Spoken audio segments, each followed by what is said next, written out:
talk about the beautiful business of milk today. Yeah, yeah. I got milk. Let's talk about milk. Oh yeah, baby, let's talk about the beautiful business of milk today.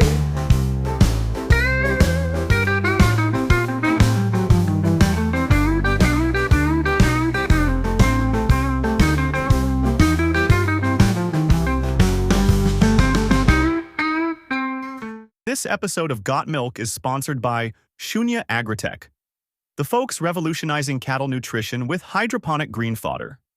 Visit their website at shunya.live for more details or download the Shunya app from Play Store or App Store.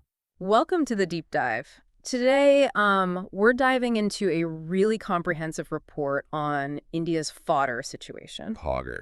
Yeah, fodder. It might not sound like the most exciting topic at first glance, but trust me, this is going to be full of surprises. Okay, I'm intrigued. So get this. India has to feed the largest livestock population on the planet. The largest. Wow, I didn't realize it was that big. Right, and here's another thing. Despite all those animals, their milk production lags behind other countries. Interesting. Is that because of the fodder?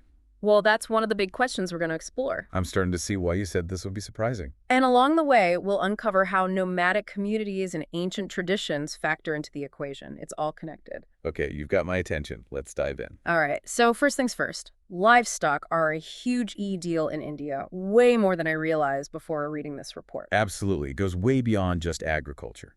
It's deeply woven into the fabric of Indian society, touching on culture, religion, and economics. The report actually uses that exact phrase, saying animal husbandry is interwoven with the intricate fabric of the society. Pretty powerful, right? Yeah, it is. It's not just words. It reflects a deep truth about life in India.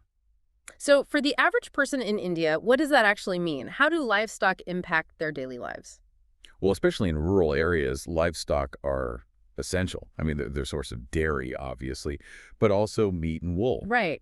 Their manure is fertilizer. They're used for transportation. I mean, even plowing fields. And I was surprised to learn that for a lot of small farms, livestock act as kind of a safety net. Oh, absolutely. Like if crops fail, the animals can be sold to help make ends meet. It's a buffer against financial disaster. It is essential. And looking ahead, livestock have the potential to play a bigger role in things like bioenergy and organic farming. Big global issues that India's approach to livestock could really impact. Okay, so we've established livestock are important, but let's talk numbers. India has a huge human population, we all know that. But the livestock population, mind-blowing.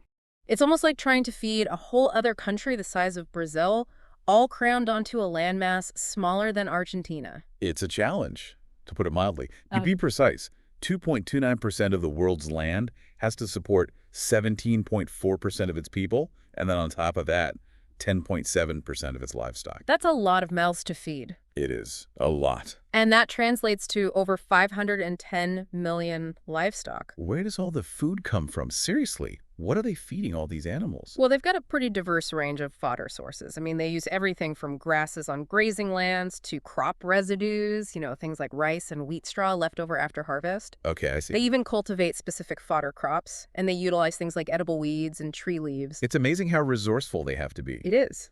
So we've got this vast network to keep all these animals fed, but a report says India's livestock productivity is 60% behind the global average. Why? What's holding them back? The primary culprit, according to report, inadequate feed. Okay, that makes sense. But it's not just the food, right? No, of course not. Things like animal health, breeding practices, and overall management definitely play a role, but the quality and quantity of feed are just absolutely critical. This really hits home when you look at milk production.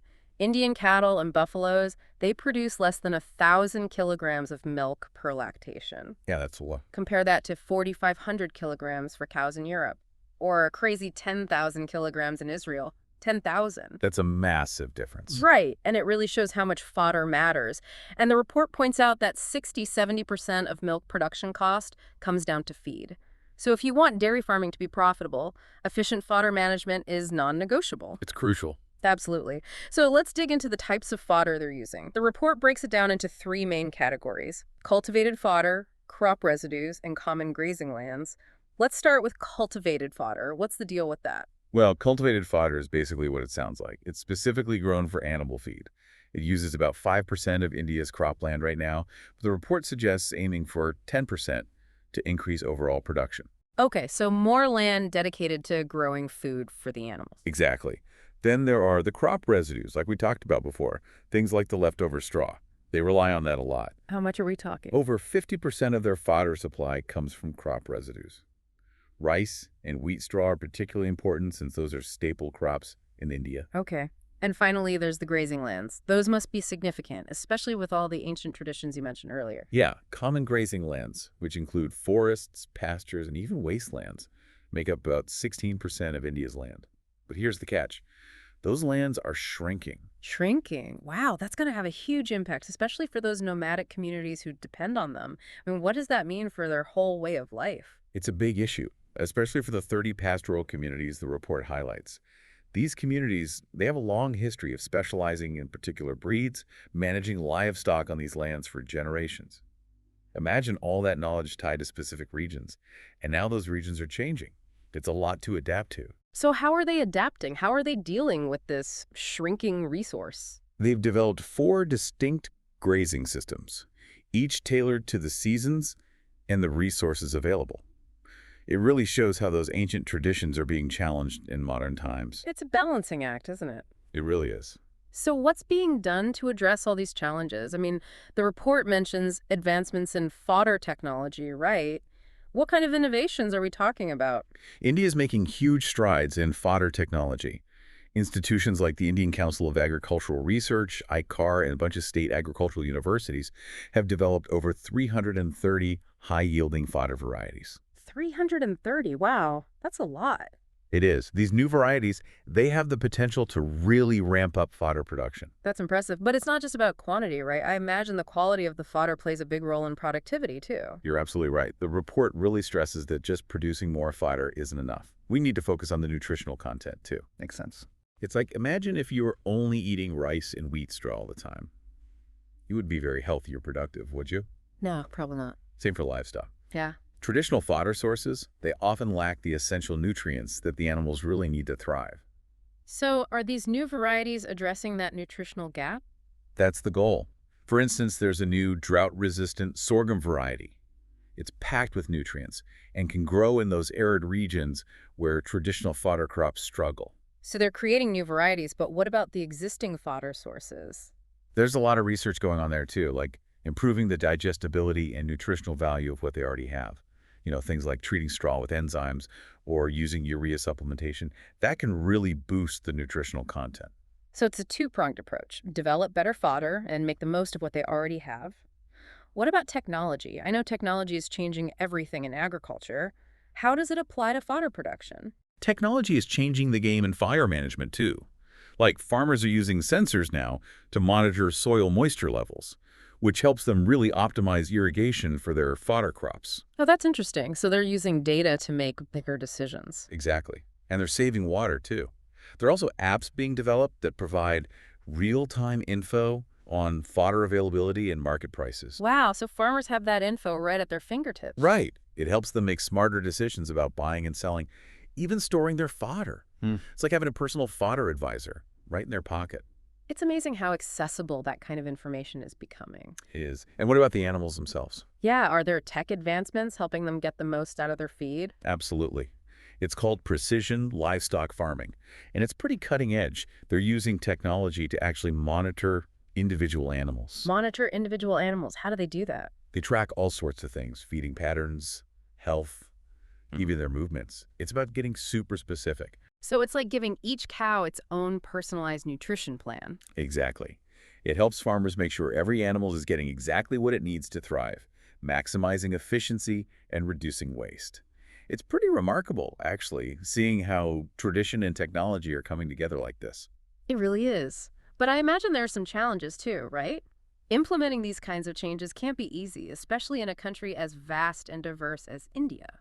You're right. One of the biggest hurdles is making sure farmers, especially in those more remote areas, have access to the technology and the training to use it effectively. Because even the best technology is useless if people don't know how to use it, right? Exactly. The report really emphasizes the importance of government support and investment in infrastructure and training programs. It's about empowering those farmers, giving them the tools and knowledge they need to succeed. Absolutely. And beyond the tech stuff, the report also gets into those social and economic dimensions of this whole fodder challenge. After all, it's deeply intertwined with the lives of millions of people. That's a really important point. It's not just about numbers, it's about people's livelihoods, whole communities. Precisely. For example, the report talks about those nomadic pastoralists. Their traditional way of life is being threatened by those shrinking grazing lands we discussed. Right. It's a huge challenge, especially for communities who've relied on these lands for generations. How do they adapt? Exactly. Earlier, we talked about those declining grazing lands. What can be done to support those communities? The report suggests a few strategies. One is promoting what they call community-based grazing land management. Basically, giving those local communities a voice, empowering them to manage the resources sustainably. So it's about recognizing their connection to the land and giving them a say in its future. Exactly. Another key aspect is helping these communities find alternative income sources. Relying solely on traditional grazing might not be feasible in the long run. It's about creating more diverse, resilient livelihoods. Finding solutions that work for both people and the environment. It's that delicate balance again. It is. The report also dives into the economic side of things, particularly the affordability of fodder. That makes sense. You mentioned before that feed makes up like 60–70% of milk production costs. So the price of fodder must have a huge impact on the profitability of dairy farming. It does. Rising fodder prices can make it incredibly tough for those small-scale dairy farmers to make ends meet. So what can be done to address this affordability issue? The report suggests a few policy interventions, like providing subsidies for fodder production, encouraging the development of local fodder markets, and they talk about something called fodder banks. Fodder banks, what are those? They're basically community-managed storage facilities where farmers can store excess fodder during those times of surplus. Then they can distribute it when there are shortages. So it helps stabilize prices and ensures a consistent supply throughout the year. Exactly. It's like a safety net for fodder. That's a really smart approach. It's clear this report is looking at the problem from every angle. It's not just about increasing production, it's about creating a more equitable and resilient system. You've got it. And it doesn't stop there. The report also looks at the environmental impacts of fodder production. Sustainability is key here. Right, of course. We often focus on things like pollution or deforestation when we talk about environmental impacts. How does fodder production contribute to those issues? Well, overgrazing, for one. That can lead to land degradation and soil erosion, and that can have a devastating impact on the environment. And healthy soil is essential for all agriculture, not just fodder production. Exactly. The report really highlights sustainable grazing practices, things like rotational grazing and controlling livestock density. It's about finding that balance, meeting the needs of livestock and protecting the environment. Makes sense. Now, what about cultivated fodder? How is its environmental impact different? One big concern is water usage. Producing these crops, especially in water-scarce regions, can put a lot of stress on already limited water resources. That's a major concern in many parts of India. It is. The report stresses the need for water-efficient irrigation, things like drip irrigation or sprinkler systems. They're also pushing for drought-tolerant varieties and even exploring the use of treated wastewater for irrigation. So it's about using water wisely. Absolutely. Every drop counts. And then there's fertilizer use. Right, fertilizer. Isn't that a big environmental concern with agriculture in general? It is. Excessive use of chemical fertilizers can pollute water and degrade soil health. So the report highlights incorporating organic farming practices. So using things like compost or manure. Exactly. And those practices, they not only benefit the environment, but also result in more nutritious fodder. It's a win-win. Are there other environmental concerns they're looking at? Yeah, they also look at pest management. When you're dealing with fodder, you have to think about the impact of pesticides on animal health and also the safety of dairy products. Right, because ultimately it affects the food we consume. Precisely. The report encourages the use of biopesticides or those natural pest control methods whenever possible. It's all about taking that holistic approach. It is. Recognizing how everything is connected, making choices that benefit the environment, the animals, and ultimately us. The report actually makes a pretty strong statement. It says that finding solutions to this fodder challenge isn't just an agricultural issue. It's a matter of national importance. It is. Why is it seen as so critical on that national level? Because a thriving livestock sector is essential for India's food security, the livelihoods of millions of people in rural areas, and its overall economic development. So it's about so much more than just feeding animals. It's about feeding a nation. Exactly. The report argues that addressing this challenge requires a comprehensive approach.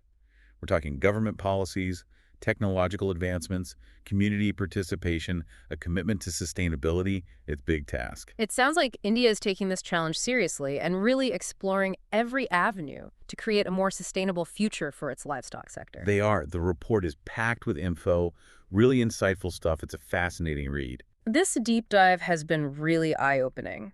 I honestly had no idea how important fodder was, not just for India's livestock, but for the entire country. And this brings us to one of the key points in the report. Okay. We need to totally rethink how we view fodder.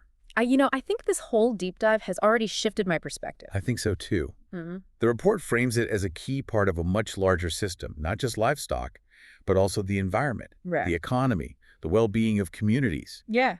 It's all connected. So a more holistic way of looking at it. Exactly. It's understanding that all those things are intertwined and then finding solutions that work for the whole system. That makes sense in theory, but what does that actually look like in practice? Well, one example is the idea of circularity in fodder production. Okay, what's that? It's incorporating those waste products back into the system. So not seeing things like crop residues or manure as just waste, but as resources. Exactly. Crop residues can be used for composting or biogas production, reduces waste, and generates those valuable byproducts like fertilizer and energy. It's like closing the loop. Yes, and the report also highlights agroforestry. We touched on silvipasture and hortipasture earlier. Is that similar? It's related.